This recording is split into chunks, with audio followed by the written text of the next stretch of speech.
Hi, I'm Dr. Peter Martin from Weill Cornell Medical College in New York. Welcome to our review of emerging data for lymphoma patients, or REDLAMP program.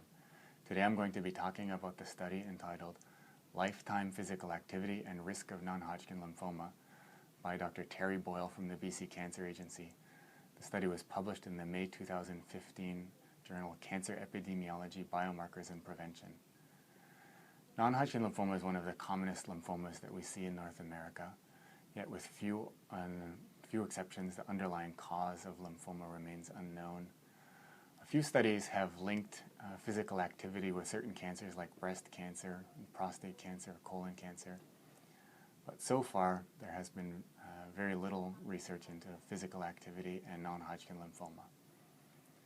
Dr. Boyle and investigators at the BC Cancer Agency in Canada performed a case control study including 820 people with non-Hodgkin lymphoma and 848 randomly selected members of the population that did not have lymphoma. The investigators administered a survey or questionnaire to everybody that included detailed questions regarding potential risk factors for lymphoma, including physical activity. Although there was no clear association between total lifetime physical activity or even moderate intensity physical activity and the risk of non-Hodgkin lymphoma, there was a clear association between total lifetime vigorous intensity physical activity and the risk of non-Hodgkin lymphoma, with the most physically active participants having the lowest risk of developing non-Hodgkin lymphoma.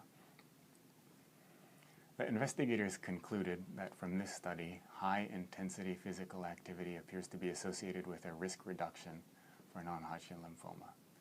So what are the real-world implications for a study like this? Well, first of all, for those who already have lymphoma, this study does not inform our management. However, there are other studies that have suggested that people with lymphoma receiving active chemotherapy, they may benefit from aerobic activity. For people that don't have lymphoma, the study suggests that there may be a risk reduction by undertaking high-intensity physical activity. But that absolute risk reduction is probably relatively small, and there are probably a multitude of other health benefits from high-intensity physical activity that may outweigh the relative risk reduction from lymphoma itself.